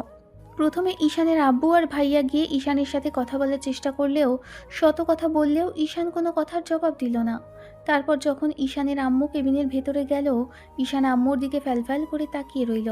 তখন আম্মু হাজার কথা বললেও ঈশানকে কথা বলাতে পারল না। ঈশান মাথা নিচু করে আছে। এর মাঝে ডক্টর কেবিনে আসতেই আম্মু বলতে লাগলো, ডক্টর, আমার ছেলে কথা বলছে না যে, ওর কি কথা বলতে সমস্যা হচ্ছে? না না ম্যাডাম, তেমন কিছু হয়নি। আপনার ছেলের জ্ঞান ফেরার পর থেকেই কোনো একটা মেয়ের নাম বলছিল। আপনারা যদি পারেন মেয়েটাকে নিয়ে আসেন তাহলেই হয়তো বা উনি কথা বলবে। ডক্টর চলে যেতে এবার আম্মু ইমনের নাম ধরে ডাকলো আর ইশারায় বোঝালো মেয়েটাকে নিয়ে আসতে। ইমন প্রমির হাত ধরে জোর করে ওকে কেবিনের ভেতরে এনে দরজাটা আটকে দিয়ে ঈশানের সামনে এনে দাঁড় করালো। সাথে সাথে ঈশান প্রমির দিকে তাকালো। ঈশান অবাকের চরম সীমায় পৌঁছালো। ইমন প্রমিকে বলল ঈশানের সাথে কথা বলতে, কিন্তু প্রমি সেখানেই দাঁড়িয়ে রইল। ভাইয়া ধমক দিতেই প্রমি কেঁপে উঠল। ইচ্ছে না থাকা সত্ত্বেও গিয়ে ও ঈশানের পাশে বসলো। প্রমি ঈশানের দিকে তাকালো। আর কিছু বুঝে ওঠার আগেই ঈশান সবার সামনেই প্রমিকে দুই হাতে জাপটে বুকের সাথে জড়িয়ে ধরল। ঈশান বুকের সাথে প্রমীর মাথাটা চেপে ধরে ওর মাথায় চুলের ভাঁজে কয়েকবার চুমু দিয়ে বলতে লাগলো, জান তুমি এসেছো? জানো আমার কতটা কষ্ট হয়েছিল তখন? তুমি আমাকে কেন ইগনোর করেছিলে বলো? তুমি জানো না আমি তোমাকে কতটা ভালোবাসি? কেন আমাকে এমন করে দূরে সরিয়ে দিতে তুমি? প্লিজ কলিজা, তুমি আমাকে ছেড়ে যেও না। আমি তোমাকে আমার বুকের মধ্যে লুকিয়ে রাখবো। কেউ তোমাকে আমার থেকে আলাদা করতে পারবে না। এরকম কর্মকাণ্ডে প্রমী বেশ খানিকটা লজ্জা পেয়ে ভয়ে কুঁকড়ে গেল। ঈশান ওকে বুকের মধ্যে জড়িয়ে ধরে রেখেছে। আম্মু আর আব্বু ঈশানের সাথে কথা বলার চেষ্টা করলে তখন ঈশান শুধু ওদের বলল, আমাদের একা থাকতে দাও প্লিজ। আমার পাগলিটা আমার কাছে থাকলে আমি আর কোনো পাগলামি করব না। আমাকে ওর কাছে থাকতে দাও প্লিজ। তোমরা যাও। আম্মু ঈশানের মাথায় হাত বুলিয়ে দিল। ঈশান এখনও মেয়েটাকে জড়িয়ে ধরে রেখেছে। মেয়েটা চেষ্টা করলো ঈশান ওকে ছেড়ে দিল। তারপর মুখের দুই পাশে হাত রেখে প্রমী সারা মুখে কিস করতে লাগলো। প্রমী কাঁপা কাঁপা কণ্ঠে বলতে লাগলো, কি কি করছেন এসব আপনি? আপনি মোটেও ঠিক নেই, প্লিজ এরকম পাগলামো করবেন না। জান আমার সব পাগলামি শুধু তোমাকে ঘিরে। ভালোবাসি বলেই এত বেশি পাগলামি করি জান পাখি। আপনি ভুল করছেন, আমার কথাটা তো শুনুন। আমার কিছু শুনতে হবে না সোনা পাখি। তুমি চলে এসেছো, এখন থেকে আমি ভালো হয়ে যাব। আর কোনো পাগলামি করব না। তুমি তো চাও আমি পাগলামি না করি। প্রমীকে ঈশান কোনো কথাই বলতে দিল না। ঈশান নিজের মতো করে সবটা বলে গেল।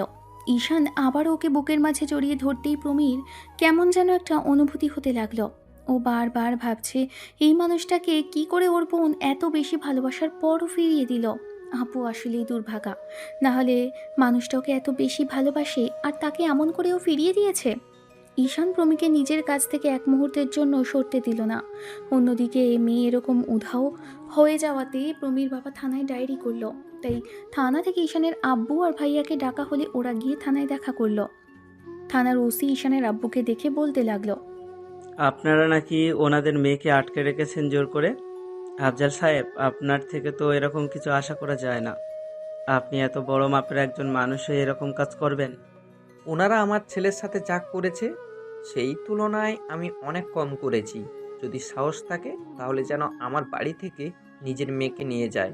আমি নিজে দাঁড়িয়ে থেকে ওনার মেয়েকে তুলে এনেছি। আমার ছেলে সুস্থ হলে ওনার মেয়ের সাথে আমার ছেলের বিয়ে দিব। এতে উনি যা করার করে নিতে পারে। আপনি এর মাঝখানে আসবেন না। এই বিষয় নিয়ে নাক গলানোর আমি মোটেও পছন্দ করব না। তাই আমি চাই না আপনি এর মধ্যে কথা বলেন। আপনি এই বিষয়ে চুপ থাকবেন। আপনার দিকটা আমরা দেখব। আফজাল সাহেবের এরকম রাগী আর জেদি কথা শুনে ওসি শুকনো ঢোক গিলল। তারপর টাকার কথা শুনে ওসির চোখটা চকচক করে উঠল। ওসি আফজাল সাহেবকে আশ্বস্ত করে তারপর প্রমীর আব্বুকে কল করে জানালো যে ওনারা সর্বাত্মক চেষ্টা করবে। আফজাল সাহেব জানে টাকা পেলে এরা পারে না এমন কোনো কাজ নেই। ঈশানকে 7টা দিন হসপিটালে থাকতে হলো। আর এই 7টা দিনে প্রমী একটু একটু করে ঈশানের সাথে মিশতে মিশতে ওর প্রতি কেমন যেন অনুভূতির সৃষ্টি হয়েছে। প্রমীর একটা দুর্বলতা কাজ করে ঈশানের জন্য। প্রমী যখন ঈশানকে নিজের হাতে খাইয়ে দেয় তখন মনে হয় কোনো বাচ্চাকে গাইড করছে। ঈশান একদম বাচ্চাদের মতো ওর সব কথা শোনে। প্রথম প্রথম এসব প্রমীর কাছে বিরক্ত লাগলেও পরবর্তীতে আর ঈশানকে সত্যিটা বলার চেষ্টা করেনি যে ও প্রেমা নয়, প্রমী। ঈশান ঘুমোতে গেলেও প্রমী হাতটা ধরেই ঘুমায়, যেন ওকে কেউ কেড়ে নিয়ে যাবে। প্রমী মানুষটার এরকম পাগলামি আর ভালোবাসা দেখে অবাক হয়ে যাচ্ছে। ওর আপু কিনা এত বাজে একটা কাজ কিভাবে করতে পারলো। ছেলেটা ওর আপুকে একতরফাভাবে প্রচণ্ড পরিমাণে ভালোবাসে, আর তাকে প্রেমা আপু এমন করে ফিরিয়ে দিল। তার উপর ছেলেটা 3টে বছর মেয়েটার পেছনে পড়ে থাকার পরও নাকি ওর আপু কোনো সাড়াই দেয়নি। প্রেমা প্রমীকে ওর বিয়ের আগের দিন রাতে বলেছিল এই ছেলেটা ওকে কতটা ভালোবাসে। ও আব্বুর কথার অবাধ্য হতে পারবে না, তাই বিয়েটা করে নিচ্ছে। প্রেমার যেদিন বিয়ে হয়ে যায় সেদিনই ঈশানের অ্যাক্সিডেন্ট হওয়ার পর গিয়ে ওরা প্রমীকে তুলে আনে। তার 2 দিন বাদেই প্রমী আপুর সাথে যোগাযোগ করেছিল। তখন প্রেমা বলেছিল, আমি তোকে বলেছিলাম না ওই ছেলেটা আমাকে বড্ড বেশি ভালোবাসে। আমি ওর ভালোবাসার মূল্য দিতে পারিনি রে। পারলে ওকে একটু আগলে রাখিস। আপু আমি তো সে নই, ও যাকে ভালোবাসে। তুমি কেন এরকম করতে গেলে বলো তো? ছেলেটাকে নিয়ে পালিয়ে যেতে, তারপর আব্বু আম্মু আস্তে আস্তে মেনে নিত। আমি জানি না কেন ওকে ভালোবাসতে পারিনি, তবে আব্বু আম্মুর কথাটাও ফেলতে পারিনি।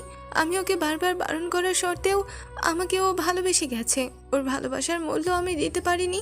বোন, তুই তো ওই বাড়িতে আছিস, আমি বলি কি তুই ওকে একটু ভালোবাসার চেষ্টা করো, আর তাহলে ছেলেটা আমার কথা ভুলে যাবে। দেখিস আমাদের মাঝে তেমন কোনো তফাৎ নেই, তাই তো তোকে চিনতে পারবে না। আমি ভেবেই তোকে বলছি বোন। আপু, আমি এরকম একটা প্রতারণা করতে পারবো না। মানুষটার ভালোবাসা দেখে আমি বারবার মুগ্ধ হচ্ছি। একটা মেয়েকে একটা ছেলে কতটা ভালোবাসতে পারে, ওনাকে না দেখলে কখনো বুঝতেই পারতাম না। আমি জানতাম ওর আব্বুর ক্ষমতা কতটুকু। ওরা যে দেশে আসতে পারে কিংবা সব জানার পরে এরকম কিছু করতে পারে, আমি আগে আন্দাজ করেছিলাম। ওরা ভুল করে তোকে তুলে নিয়ে গেছে। আব্বু আম্মু চাইলেও আর কিছু করতে পারবে না। তুই কান্নাকাটি করলেও কোনো লাভ হবে না। তুই এখন ওদের হাতের মুঠোই। যতদিন পর্যন্ত না ওরা চাইবে ততদিন তুই বাসায় আসতে পারবি না। আমি তোকে বরাবরই বলবো, তুই একটু ঈশানকে ভালোবাসার চেষ্টা করিস। একবার ভালোবাসতে পারলে দেখবি সবটা ঠিক হয়ে যাবে। প্রথমে একটু বিরক্ত লাগলেও একটা সময় ওর ভালোবাসাই তোকে ভালোবাসতে বাধ্য করবে, প্রমি। কিন্তু আপু, আর কোনো কিন্তু নয় বোন, আমি রিকোয়েস্ট করছি। ঈশান তোকে চিনতে পারিনি, তুই ওকে ভালোবাসার চেষ্টা কর প্লিজ। সত্যিই বলতে, এমন ভালোবাসার সবার কপালে জোটে না। আমি ওর এতটা কাছে থেকেও যেটা বুঝতে পারিনি। কিছু বলার আগেই আব্বু আম্মু আমার বিয়েটা অন্য কোথাও দিয়ে দিল। প্রমি আপুর কথাতে সেদিন ভেবেছিল যে ঈশানকে আর এই বিষয়টা জানাবে না, ও প্রেমা নয়। আর ঈশান প্রমিকে প্রেমা ভেবেই হয়তোবা ভালোবাসছে। ঈশানের পাগলামিটা দিন দিন বেড়েই যাচ্ছে। প্রমিকে ও এক মুহূর্তের জন্য চোখের সামনে থেকে যেতে দেবে না। সব সময় কেমন চোখে চোখে রাখবে, বাচ্চাদের মতো করে আঁকলে রাখবে। প্রমির প্রথম এই বিষয়টা খারাপ লাগলেও এখন আর তেমন বিরক্ত লাগে না। অষ্টম দিনের মাথায় ঈশানকে বাসায় আনা হলো, সাথে প্রমিও আসলো। প্রমি ঈশানকে বুঝতে দিল না ও সেই মেয়েটা নয় যাকে ঈশান ভালোবাসে। ঈশানের প্রথমে সন্দেহ হয়েছিল যে মেয়েটা কি সত্যিই প্রেমা, যে কিনা ওকে 3টে বছর ঘুরিয়েছে আর বিয়ের আসর থেকে ওকে ওরকম করে রিজেক্ট করে দিল। বাসায় আসার পর ঈশান প্রমির সাথে নিজের সব গল্প জুড়ে দিয়েছিল। প্রমি শুধু হ্যাঁ বা না বলে উত্তর দিয়েছে। অন্যদিকে ঈশানের আব্বু আর ভাইয়া এদেশে সব কিছু সেরে ফেলেছে। ওরা বিয়ের পর প্রমিকে নিয়ে দেশের বাইরে চলে যাবে। প্রমি এসব জানার পর কান্নাকাটি করে বলেছে আব্বু আম্মুকে ছেড়ে কোথাও যেতে পারবে না। ঈশান এই বিষয়টা জানে না, তারপরও প্রমি ওকে একটাবার বলেনি ওকে সবাই জোর করে এখানে আটকে রেখেছে। ও বলেছে ঈশানের অ্যাক্সিডেন্টের কথা শোনার পরই এখানে এসেছে, আর ঈশানের পাগলামির কারণে আর যেতে পারেনি। ঈশান কেন জানি মানতে পারছে না যে মেয়েটা ওকে প্রতিনিয়ত রিজেক্ট করেছে, সে হুটহাট করে এতটা পরিবর্তন হলো কি করে। অন্যদিকে সেদিন হসপিটালে প্রমিকে দেখার পর মেহেদি আর শুভ ঈশানের ভাইয়ের সাথে কথা বলতে গিয়েছিল। তখন ইমন বলেছিল, এই মেয়েটা কোথাও একটা যাচ্ছিল এক ভদ্রমহিলার সাথে, তখন আমি ওকে রাস্তা থেকে উঠিয়ে এনেছি। তাহলে ভাই আমি বলবো আপনি ভুল করছেন। এটা প্রেমা নয় যে মেয়েকে ঈশান ভালোবাসত। প্রেমার সেদিনই বিয়ে হয়ে গেছে, আর এটা ওরই যমজ ছোট বোন। একই রকম দেখতে, ওদের মধ্যে কোনো ভিন্নতা নেই। তাই বলছি কি আপনার ভুল হচ্ছে। আমি এত কিছু জানতে চাই না। আমার ভাই এখন ভালো আছে, এটাই আমার কাছে সবচেয়ে বড়। এই বিষয়টা তোমরাও আর ঈশানকে কখনো বলবে না। ঈশান ভালো আছে, হ্যাপি আছে মেয়েটাকে নিয়ে। মেয়েটাকে আমাদের কারো জানার দরকার নেই। তার সাথে আমার ভাই ভালো আছে আর থাকবে, এটাই বড় কথা। তোমরা যদি বন্ধুর ভালো চাও তাহলে মুখ বন্ধ রাখবে আশা করি। কিন্তু ভাইয়া, ঈশান যখন জানতে পারবে মেয়েটা প্রেমা নয় যাকে ঈশান ভালোবাসতো, তখন কি হবে? আর মেয়েটাই যদি বলে দেয় ও প্রেমা নয় প্রেমী? তেমন কিছু হবে না। ঈশানের ভালোবাসাটা দেখেছো, ও কেমন করে মেয়েটাকে আপন করে নিয়েছে। মেয়েটাও এখন একটু একটু করে মানিয়ে নিতে শুরু করেছে। তাহলে তোমাদের কিংবা আমাদের সমস্যা হওয়ার কোনো কথা নয়। ঈশান ওকে নিয়ে ভালো থাকুক না। মেয়েটা যেহেতু কোনো সমস্যা হচ্ছে না, তাহলে আর হওয়ার সম্ভাবনাও দেখছি না। মেয়েটা প্রথমে বারণ করলেও এখন ঈশানের সাথে দিব্যি মানিয়ে নিয়েছে। তাই আমার রিকোয়েস্ট এই নিয়ে আর কোনো কথা নয়। মেহেদি আর শুভকে ইমন ভাইয়া বারণ করেছিল এই বিষয়টা ঈশানকে কখনো বলতে। অন্যদিকে ঈশানের মাঝে মাঝে কেমন যেন সন্দেহ হয়, প্রেমা কয়েকটা দিনে এতটা চেঞ্জ হলো কি করে। ঈশান বিষয়টা বারবার জিজ্ঞেস করার পরও প্রমি উত্তরটা ঈশানকে দেয়নি। আর প্রমির মন খারাপ দেখে ঈশানও তেমন কিছু জিজ্ঞেস করেনি। প্রমি ঈশানের প্রশ্ন থেকে বাঁচতে বলেছে সেদিন ওর অ্যাক্সিডেন্টের কথা শোনার পরও ছুটে এসেছিল, বিয়েটা করেনি। প্রমির কথাগুলো শোনার পর ঈশানের মনে হয়েছে মেয়েটা ওকে ভালোবাসে। হসপিটাল থেকে আসার পর ঈশান প্রমির সাথে কিছুক্ষণ কথা বলে। তারপর যখন ঘুমিয়ে পড়ে তখন প্রমি ওর মাথায় হাত বুলিয়ে দিচ্ছিল। ঈশানের মুখের দিকে এক দৃষ্টিতে তাকিয়ে প্রমি ভাবছিল, আপু কি করে পারলো এরকম একটা মানুষকে এতটা কষ্ট দিতে? ছেলেটা ওকে কতটা ভালোবাসে, আর ও কিনা ছেলেটাকে শুধু কষ্ট দিয়েছে। আসলে ওর চোখ দুটো অন্ধ হয়ে গিয়েছিল, না হলে এত ভালোবাসার পরেও কেউ কাউকে ফিরিয়ে দেয়? কথাগুলো ভেবে প্রমি ওর জন্য বরাদ্দকৃত রুমে এসে নিজেও শুয়ে পড়ে। ঈশানের পাশের রুমটাই প্রমির। আব্বু আম্মু বলে দিয়েছে ঈশান যখনই ওকে ডাকবে তখনই যেন ওর আশেপাশে থাকে। আর প্রমির এখন যেন ঈশান অভ্যেসে দাঁড়িয়েছে। ঈশানের দিকে খেয়াল রাখাটা প্রথম 2-3 দিন ওকে দিয়ে জোর করে করানো হলেও একটা সময় ও সবটা নিজেই করছে। বিকেল হতেই ঈশানের ঘুম ভাঙে, আর প্রমিকে দেখতে না পেয়েই ও চিৎকার করে মেয়েটাকে ডাকতে আরম্ভ করে দেয়। কয়েকবার চিৎকার করে প্রমিকে প্রেমা বলে ডাকতেই প্রমি দৌড়ে ঈশানের সামনে এসে দাঁড়ায় আর বলে, কি হয়েছে? তুমি চিৎকার কেন করছো ঈশান? আমি তো রুমে গিয়েছিলাম, তুমি ঘুমোচ্ছিলে বলে। কখন উঠলে তুমি? জান পাখি, তুমি কোথায় গিয়েছিলে? কলিজা, তুমি জানো না তোমাকে না দেখতে পেলে আমার কতটা ভয় লাগে। তোমাকে তোমাকে বলেছি না তুমি সবসময় আমার রুমে থাকবে, কোথাও যাবে না। প্রমি ঈশানের পাশে বসলো। ঈশান ওর একটা হাত 2 হাতের মুঠোয় নিয়ে কিছুক্ষণ চুমু দিল। প্রমি ঈশানকে ছাড়িয়ে নিয়ে বলল, আমি আছি রে বাবা, কোথাও যাচ্ছি না। তোমাকে রেখে কোথায় যাব বলো? তুমি খামোকা টেনশন করো। এবার ফ্রেশ হয়ে নাও, দুপুরে খাবারটা তোমায় খাইয়ে দিই। না না, তুমি কোথাও যাবে না, তুমি এখানেই থাকো কলিজা। ঈশান কথাগুলো বলেই প্রমিকে বুকের মাঝে জড়িয়ে ধরল। মেয়েটা ঈশানের বুকে পড়ে রইল, আর একটা সময় নিজেও মনের অজান্তেই ঈশানকে 2 হাতে জড়িয়ে ধরল। এমন করে পুরো 1 মাস কেটে গেছে। এই 1 মাস প্রমির আব্বু আম্মু অনেকবার চেষ্টা করেছে প্রমিকে বাসায় ফিরিয়ে নিয়ে যাওয়ার, অনেকভাবেই আইনের দ্বারস্থ হয়েছে, কিন্তু ঈশানের গায়ে হাত তোলার কারণে উল্টো ওরাই মামলা দিয়ে রেখেছে। আর ঈশানের আব্বু বলেছে সাধ্য থাকলে যেন ওনার মেয়েকে বাসা থেকে নিয়ে যায়। প্রমি নিজেই যেতে চায়নি। কয়েকদিন যেতে না যেতেই ওর আব্বু আম্মুকে ফোন করে বলে দিয়েছে ঈশান সুস্থ হলেই ওদের জানিয়ে চলে আসবে। আর এখানে প্রমির কোনো অসুবিধা হচ্ছে না। ঈশানের সাথে ওরা যে অন্যায়টা করেছে তাতে এটা ওর প্রাপ্য ছিল। কথাগুলো শোনার পর প্রেমার আব্বুর মনে হয়েছে উনি যেটা করেছে সেটা আসলেই ভুল করেছে। এই 1 মাসে প্রমি ঈশানের প্রতি প্রচণ্ড পরিমাণে দুর্বল হয়ে গেছে। ঈশান এতটা পরিমাণে মেয়েটাকে না জেনেই ভালোবেসেছে, যেটাতে ও ভুলেই গেছে এই ছেলেটা ওকে নয়, ওর আপুকে ভেবে ভালোবাসছে। অন্যদিকে ঈশান ভেবে নিয়েছে মেয়েটা প্রেমা, তাই ওকে সব সময় চোখে হারায়। ঈশানের আব্বু আম্মুকে বলেছে ওদের বিয়েটা খুব শীঘ্রই হবে। ঈশানের আম্মু ওর আব্বুকে বুঝিয়েছে যেন ওদের দিক থেকে প্রমির আব্বু আম্মুর তার সাথে কথা বলে নিবে। আর রাগ অভিমান জেদ করে তো একটা নতুন সম্পর্ককে ওরা তিক্ততায় পরিণত করতে পারে না। আম্মুর জোড়াজুড়িতে আব্বু অনেক ভেবেছে ছেলের হবু শ্বশুরবাড়ির সাথে রাগ করে থেকে কি হবে, তাই উনি নিজেই গিয়েছিল প্রেমাদের বাসাতে। আফজাল সাহেব যখন বলল ওদের সাথে আত্মীয়তা করতে চায় তখন প্রমির আব্বু চুপ করেছিল। তখন ঈশানের আব্বু বলেছিল, শোনেন, যেটা হওয়ার হয়ে গেছে। এত কিছুর পর আমি শুধু ছেলের মুখের দিকে তাকিয়ে সবটা ভুলে যেতে চাই। আপনিও জানেন আমার ক্ষমতা কতটুকু। আপনাদের মেয়েকে আমার ছেলে অনেক আগে থেকেই ভালোবাসতো। আপনার মেয়ের কোনো সমস্যা নেই, ও এখন সবটা মানিয়ে নিতে পারবে। তাই আশা করি আপনারা এর মাঝে বাধা হবেন না। আপনাদের মেয়ে বলেই বিষয়টা জানালাম। এত কিছুর পরও আমাদের পক্ষ আপনাদের সাথে কোনো ধরনের মিসবিহেভ করা হয়নি, সেটা কিন্তু আপনাদের অনেক। শায়লা বেগম স্বামীর হাতের ওপর হাত রেখে তাকে থামিয়ে দেয় আর কথা বলতে বারণ করে। ঈশানের আব্বু আর তেমন কিছু বলেনি, সেদিন চলে এসেছিল। আসার সময় ইমন বলেছিল, আব্বু, তুমি এত সহজে ওদের মাপ করে দিলেও আমি ওই ছেলেটাকে তো মাপ করবই না, যে আমার ভাইয়ের গায়ে হাত দিয়েছে। আমি তার ওই হাত আস্ত রাখবো না। ওর ওর সাহস হলো কী করে আমার ভাইয়ের গায়ে হাত দেওয়ার? মাথা গরম করলে চলবে না ইমন, বিয়েটা আগে হয়ে যেতে দাও। ওর অবস্থা আমি টাইট করে ছাড়বো। ছেলেটার প্রতি আমারও কম রাগ নেই। ঈশান তোমার ভাই হওয়ার আগে আমার ছেলে, তাই রাগটা সেক্ষেত্রে আমারও কোনো অংশে কম নয়। সেদিন ওরা বাসায় আসার পর ঈশানের সাথে কথা বলার জন্য গিয়ে দেখে প্রমি ঈশানের পাশে বসে আছে। ঈশান মেয়েটার কোলে মাথা রেখে শুয়ে আছে আর মেয়েটা ওর মাথায় হাত বুলিয়ে দিচ্ছে। ঈশান বাচ্চাদের মতো শুয়ে হাজারটা কথা বলছে আর প্রমি শুধু হ্যাঁ বা না উত্তর দিচ্ছে। তারপর ও আব্বু আর ভাইয়াকে রুমে ঢুকতে দেখেই প্রমি ঈশানকে রেখে উঠে দাঁড়ায় আর সেখান থেকে বেরিয়ে যায়। ঈশান উঠে বসতে এবার আব্বু বলতে লাগে। ফাইনালি আমার কলিজার টুকরো সুস্থ হয়ে গেল। এখন কি করবে ভাবছো আব্বু?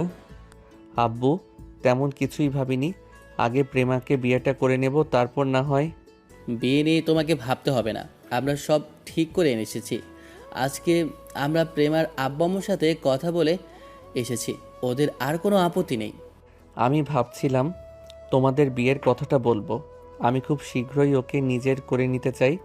আব্বু, আমি ওকে ছেড়ে থাকতে পারি না, সেটা তোমরা ভালো করেই জানো জান পাখি। আব্বু ঈশানের পাশে বসে ওর মাথায় হাত বুলিয়ে দিল। আব্বু আম্মু বিষয়টা এত সহজে মেনে নিয়েছে ঈশান ভাবতেও পারেনি। ঈশান ভেবেছিল প্রেমাকে আগে নিজের মনের কথাগুলো বলে রাজি করাবে, তারপর আব্বু আম্মুকে এখানে আসতে বলবে।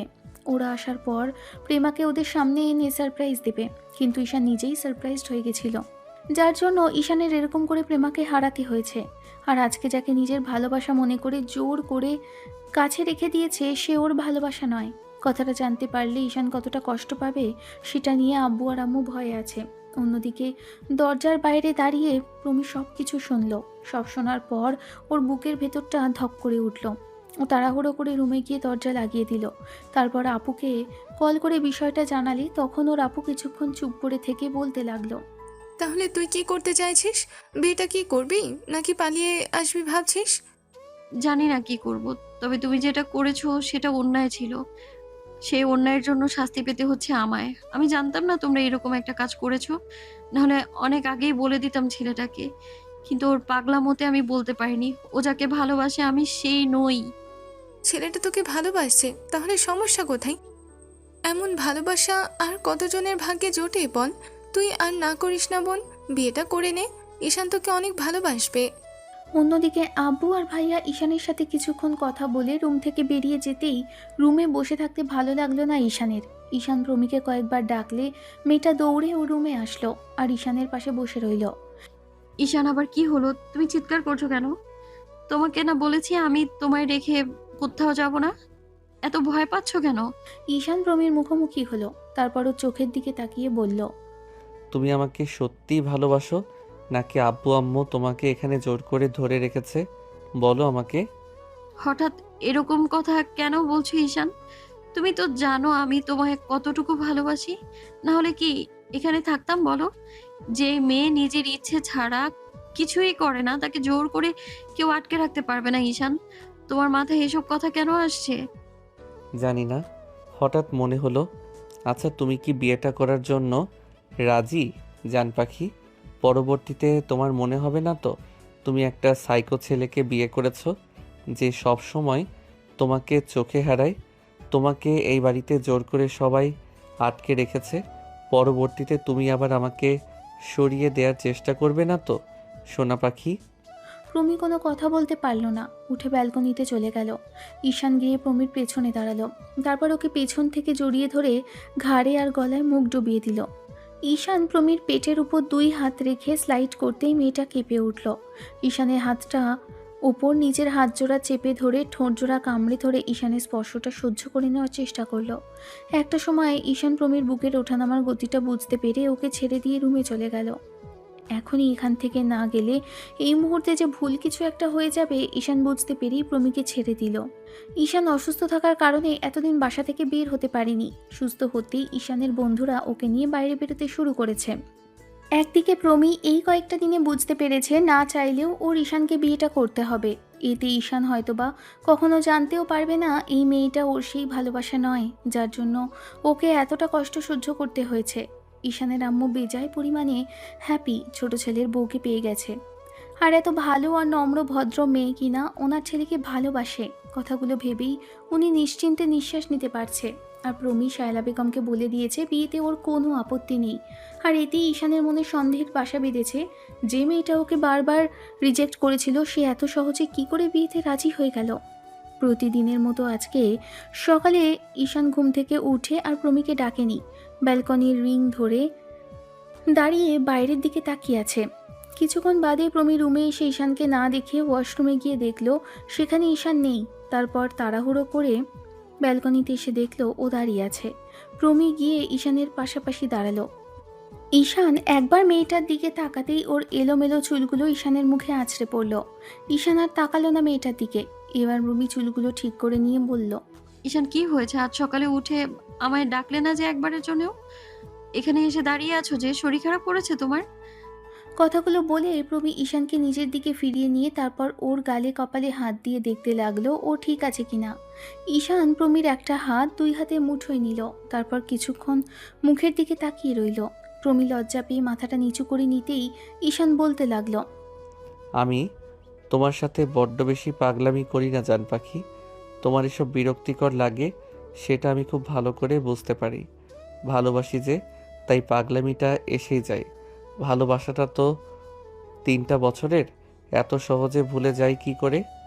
এখন যদি ভুলে যাই তাহলে তুমিও ভাববে যে আমি হয়তোবা আর আগের মতো তোমাকে ভালোবাসি না। আমি কিন্তু একটাবারও বলিনি যে তুমি পাগলামো কেন করো। তুমি যেমন আছো তেমনিই থাকো, আমার তাতে কোনো আপত্তি নেই। কোনো কোন মেয়ে না চাইবে তাকে এমন করে কেউ ভালোবাসুক?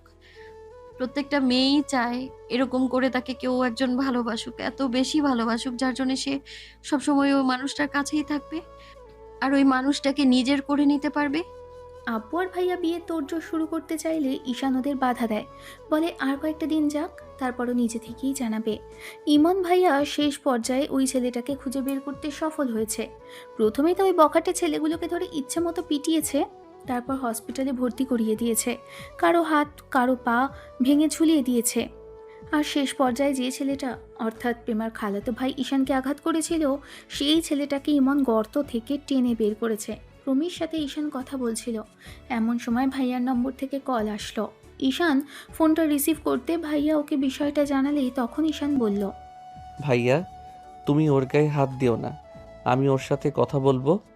ভাই তুইও কি বলছিস? ছেলেটা তোকে এমন করে মেরেছে আর আমি ওকে আস্ত রাখবো? তুই একবার শুধু আয়, আমি ওর গায়ে হাত দিব না। ঈশান প্রমির একটা হাত ধরল। প্রমি অবাক চোখে ওর দিকে তাকাতেই ঈশান বলল, আজকে তোমাকে একটা জায়গায় নিয়ে যাব। তোমাকে নিয়ে যাওয়ার ইচ্ছা ছিল, কিন্তু আজকে সেই ইচ্ছাটা পূরণ করতে হচ্ছে। আর ভয় পেও না, আমি আছি তো, সব ঠিক হয়ে যাবে। প্রমি মাথা নেড়ে হ্যাঁ সূচক উত্তর দিলে ঈশান বাইকে করে প্রমিকে নিয়ে তারপর 15 মিনিটের মাথায় একটা বাসার সামনে এসে থামল। বাসাটার দিকে তাকিয়ে প্রমি অবাক চোখে ঈশানের দিকে কিছুক্ষণ তাকিয়ে রইল। ঈশান কিছু বলার আগেই প্রমি প্রশ্ন করে বসল, ঈশান এখানে নিয়ে আসলে যে? আগে ভেতরে চলো, তারপর সবটা নিজেই দেখতে পাবে। ঈশান প্রমির একটা হাত ধরল। ও যেদিন বাসা থেকে ঈশানের বাসাতে থাকে সেদিন থেকে ঈশান ওকে বলেছিল সবসময় শাড়ি পরতে।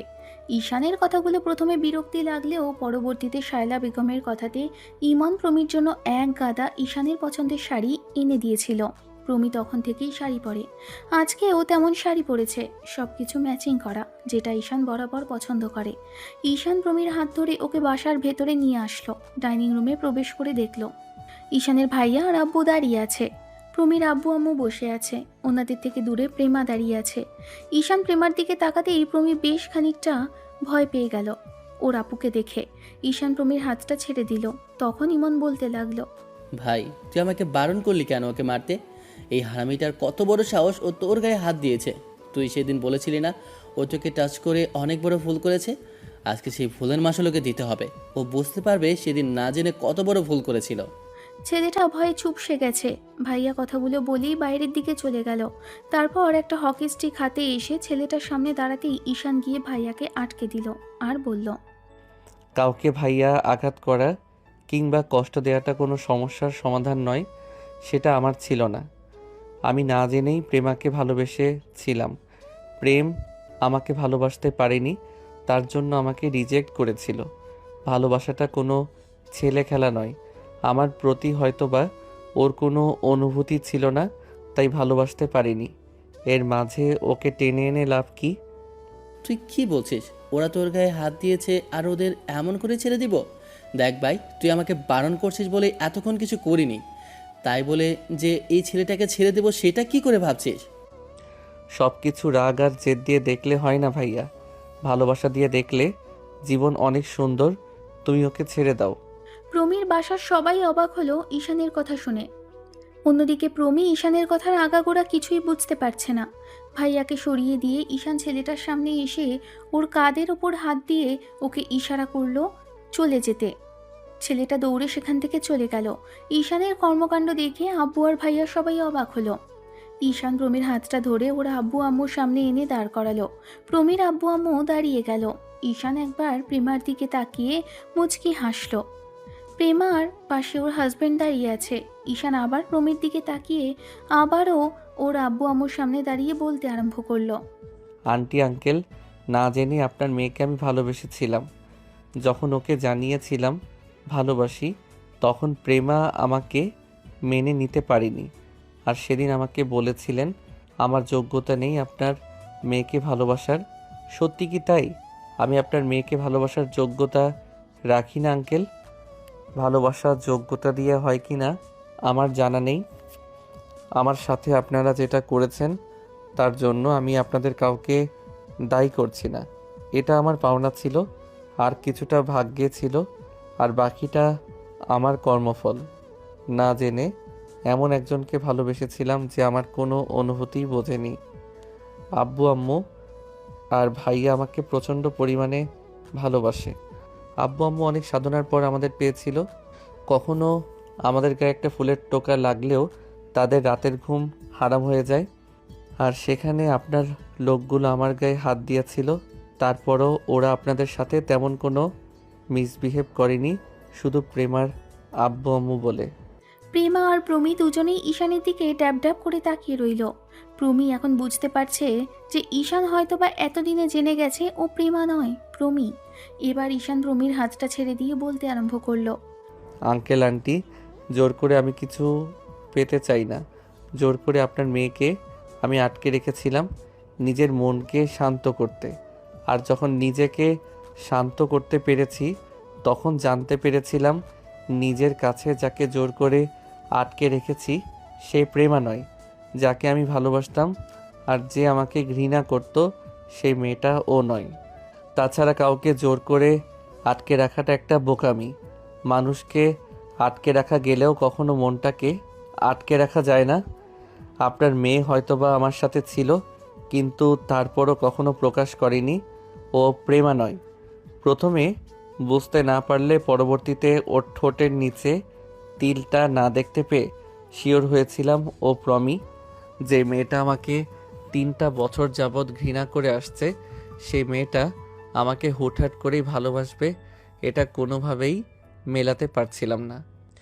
তার উপর সেদিন যখন শুনলাম ওরা 2 বোন কথা বলছিল, তখনই আমি আরও শিওর হয়ে গেছি। ঈশান প্রেমের দিকে তাকালো আর প্রেমার মাথা নিচু করে নিল।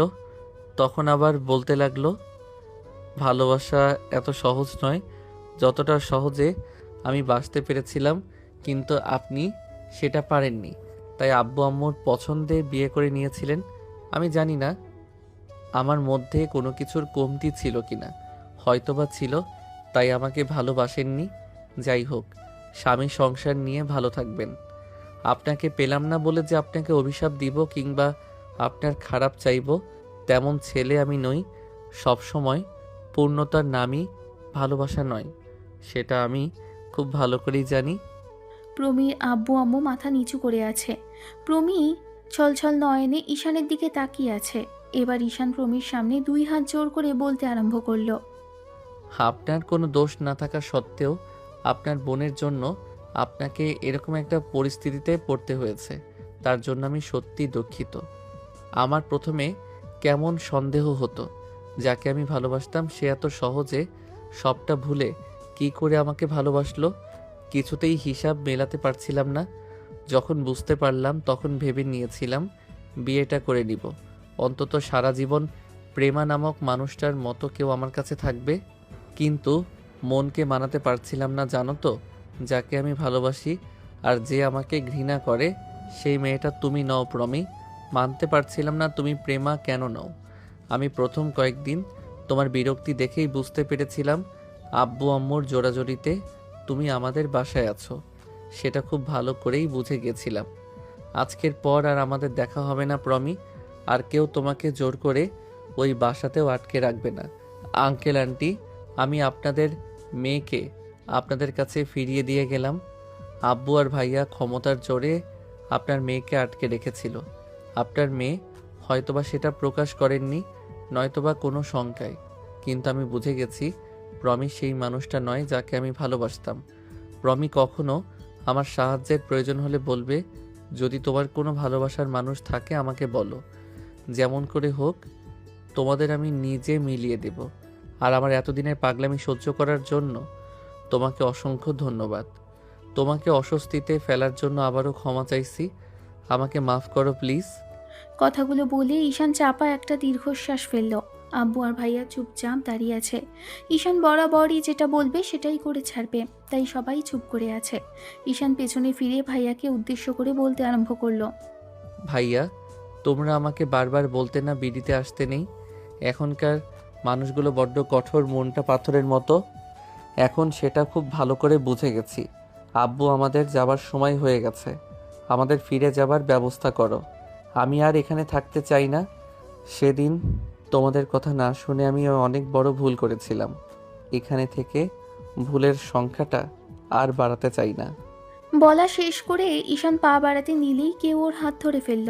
ঈশান বোঝার চেষ্টা করলো কি হচ্ছে। কেউ ওকে আটকে দিতে পারে সেটা ঈশান কল্পনাও করেনি। প্রমি ঈশানের হাতটা ধরে আছে। টপ টপ করে ওর চোখ থেকে পানি পড়ছে।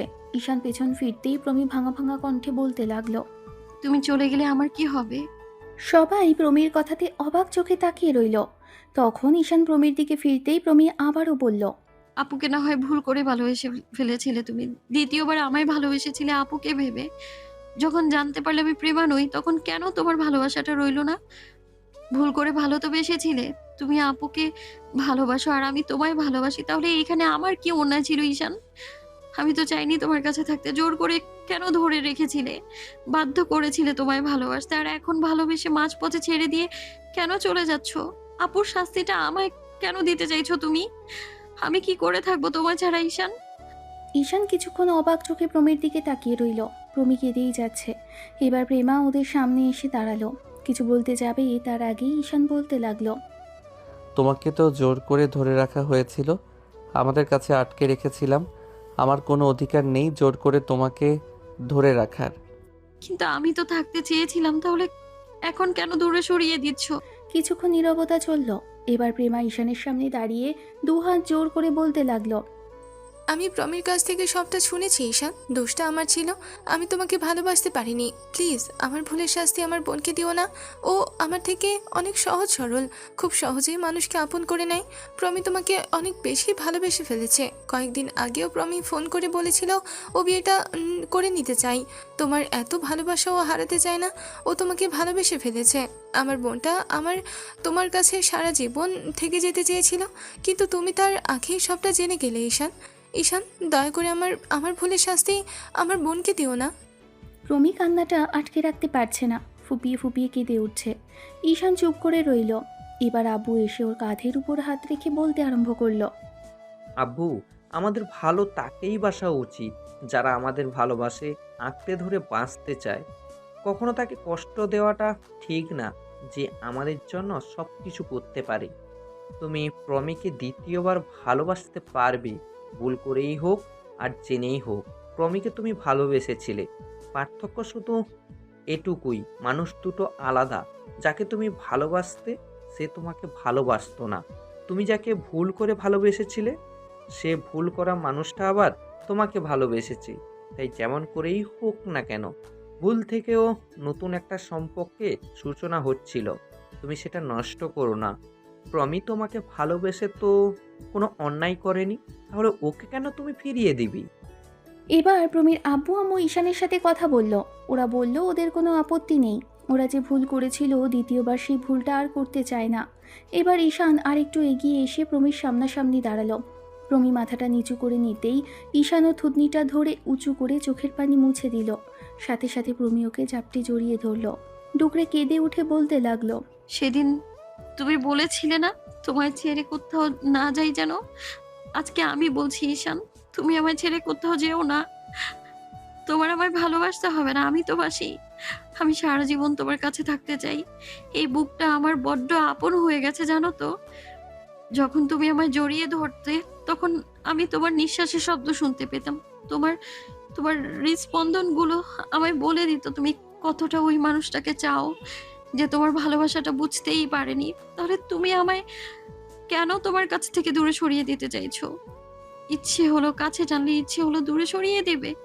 প্রমি কান্নাকাটি করে কথাগুলো বলছিল। ওর আব্বু আম্মু অনেক রিকোয়েস্ট করলো যেন ওনাদের মেয়েটাকে আর না কাঁদতে হয়। ঈশান কিছু একটা ভেবে প্রমিকে 2 হাতে জড়িয়ে ধরে চুলের ভাঁজে একটা চুমু এঁকে দিয়ে বলল, তুমি আমার সেই ভালোবাসার অংশ, যেটা আমি অন্য কারো থেকে চেয়েছিলাম। আমি বুঝতে পেরেছি আমরা যাকে চাই তাদেরকে নয়, যারা আমাদের চায় তাকে নিজের করে নেওয়া উচিত। কথা দিচ্ছি আমি আর তোমাকে কষ্ট পেতে দিব না। কোথাও যাব না তোমাকে ছেড়ে। যেখানেই যাব সেখানেই তুমি এই ছোট্ট বুকটাতে থাকবে। তাহলে এমন করে রেখে কোথায় যাচ্ছিলে আমায়? আমায় বিয়ে না করে চলে যাচ্ছিলে তুমি? আরে বাবা, যাইনি তো। এবার কান্না থামাও। বিয়ে করবে তো আমায়? হ্যাঁ হ্যাঁ করব। এখন কান্না থামাও প্লিজ জান পাখি। ভয় পেয়ে গিয়েছিলাম তুমি যদি সত্যি আমায় ফেলে রেখে চলে যাও। তোমার ভালোবাসা না পেলে থাকতে পারবো, কিন্তু তোমায় ছাড়া থাকতে পারবো না আমি। ঈশান প্রমিকে ছাড়িয়ে ওর চোখের পানি মুছে দিতেই প্রমি ঈশানের শার্টের কলার 2 হাতে খামচে ধরল। প্রমির চোখের পানি যেন ঈশানের বুকের ভেতরটা দুমড়ে মুচড়ে দিচ্ছে। ঈশান আর এক মুহূর্ত দেরি না করে ওর সারা মুখে অসংখ্য চুমু দিল, তারপর আবার বুকের সাথে জড়িয়ে ধরল। ভালোবাসা অটুট থাক, ভালোবাসার বন্ধন থাক সারা জীবনের জন্য। কথা এটা নয় যে মানুষ দুটো আলাদা, ভালোবাসা তো ভালোবাসাই। যে আমাদের চায় আমাদের উচিত তাকে আপন করে নেওয়া। যাকে আমরা সবসময় চাই তাকে আর কয়জন পায়? তো এই গল্পের মাধ্যমে আমরা সেটাই বোঝাতে চেয়েছি। আবার আসবো অন্য কোনো দিন অন্য কোনো গল্প নিয়ে। ততদিন পর্যন্ত সুস্থ থাকবেন, ভালো থাকবেন আর আমাদের সাথে থাকবেন। ধন্যবাদ। আল্লাহ হাফিজ।